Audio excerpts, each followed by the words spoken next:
Take a moment to thank the presidents of the East Valley Chamber of Commerce Alliance, including Ahwatukee Foothills, Apache Junction, Chandler, Gilbert, Mesa, Queen Creek, Scottsdale, and Tempe, and the East Valley Partnership. And last, but certainly not least, a special thank you to Dr. Champagne, the Mesa Community College, for hosting this wonderful breakfast. Thank you. Let me begin by saying how elated I am to be here in the East Valley among so many good friends and allies. As I look out through this audience, I see so many people who have played such big roles in the Arizona comeback. It is especially exciting to be here in the East Valley, where we have witnessed so much evidence of our remarkable turnaround. We have just celebrated all of the achievements of Arizona's first 100 years, and we were reminded of Arizona's 5 C's: copper, cattle, cotton, citrus, and climate. I'm here to tell you that our second century will hinge on another C: competition. Today, Arizona must compete for the most desirable jobs for our citizens, the finest teachers in our schools, the most talented students and faculty in our universities. And each of our citizens must likewise compete to earn a living, build a future, and raise a family in a safe and healthy environment. They face threats that once did not exist, and Arizona leaders had better make sure we are helping them, not hurting them in their efforts. Together, we've made great strides in the last 4 years to improve Arizona's competitive position. We faced the hardest of times, but sustained and strengthened state government through the downturn. Per capita, Arizona has the second lowest number of state employees of all states. We reformed our personnel system so our citizens will have a state workforce motivated by performance and accountability. We passed meaningful reform to improve our education system and expanded school choice. We limited regulations and enacted the largest, most strategic tax cuts in state history, unlike our friends in Washington, D.C. And we even accomplished something novel and rare in politics. We kept our word. In 2010, we asked the people to increase their own taxes and promised them it would be temporary.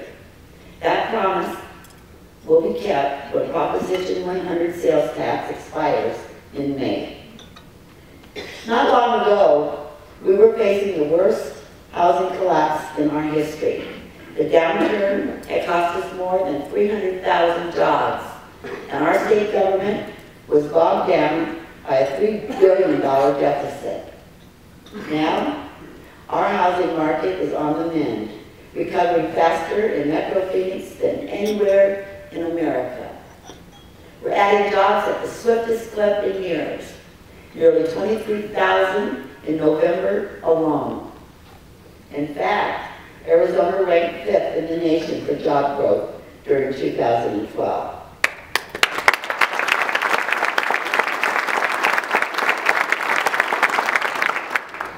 And those of you who call East Valley home don't have to look far to see proof of an economy on the rise. For example, look at the rapidly growing Phoenix Mesa Gateway Airport, expected to bring more than 1.2 million passengers to the East Valley this year alone. Talk about a tourism boom right in this neighborhood. And have you heard? It was recently announced that Spirit Airlines and Frontier Airlines will join with Allegiant Air in offering service at Gateway.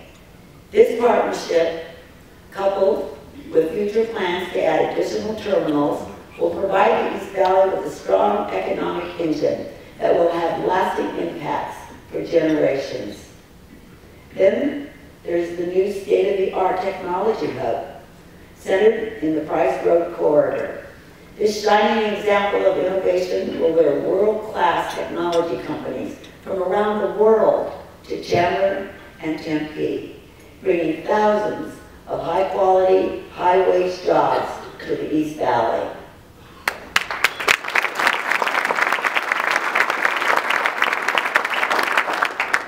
This list could go on and on and on, but one thing is for certain. The East Valley stands as a true testament that Arizona's future is paved with optimism and growth. You may be aware the Kaufman Index recently declared Arizona the country's premier place for entrepreneurs. Our budget is now balanced, and we've set aside $450 million in the state's rainy day fund for the next time crisis strikes. And crime and violence in Arizona continues to trend downward. Arizonans have reduced crimes by punishing criminals and not by infringing on the rights of law-abiding gun owners. Yes, our state is getting stronger, and I am confident that Arizona's light of opportunity will shine as bright as the Arizona sun in the years to come.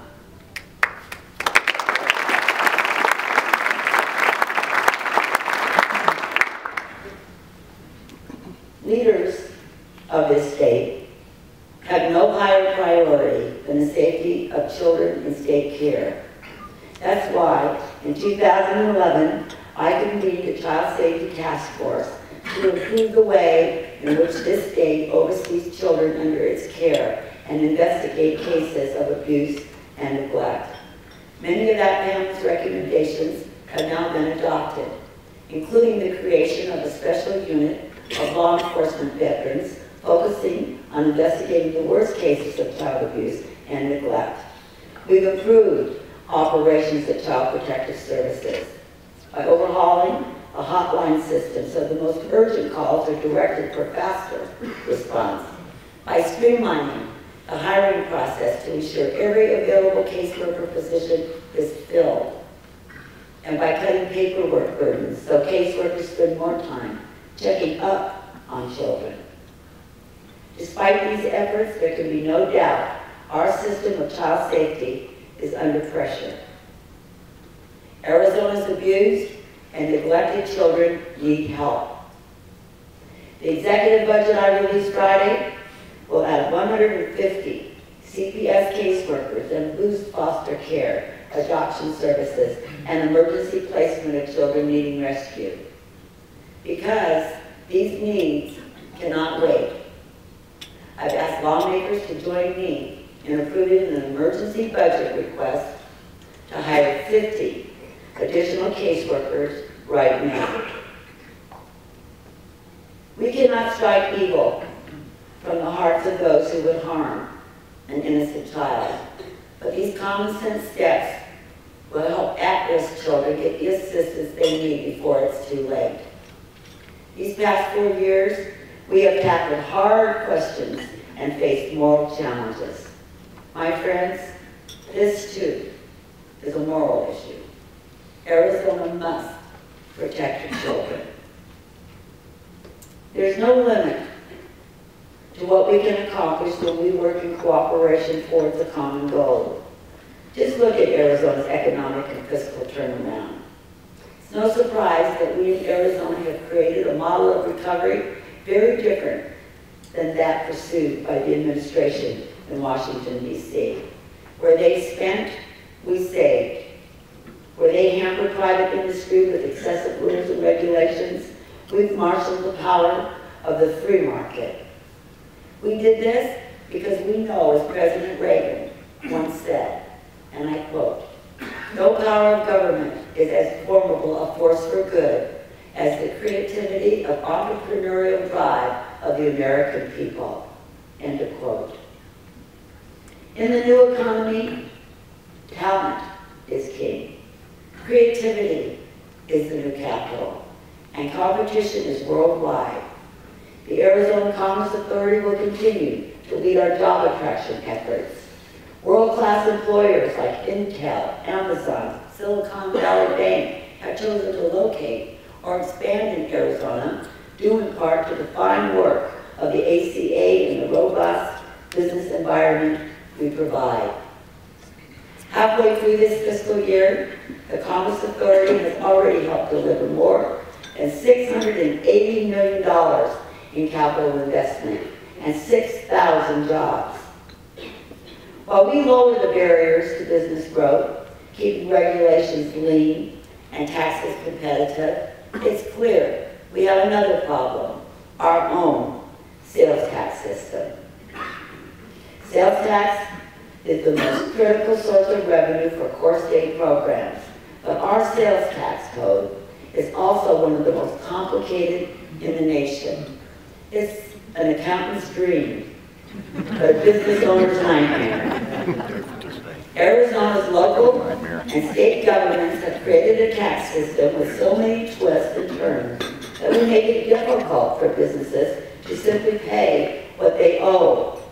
For business owners serving customers in multiple cities with multiple license requirements, multiple tax returns, multiple tax bases, and multiple audits, compliance can be nearly impossible. We need to adopt the concrete steps outlined by members of the Special Task Force.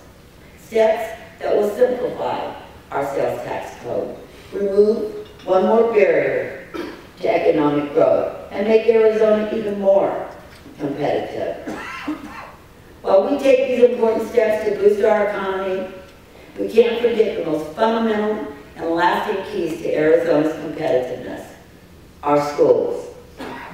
We've already injected competition into our education system, and Arizona's growing charter school sector has produced several of the top performing models in the nation. The East Valley has experienced quite the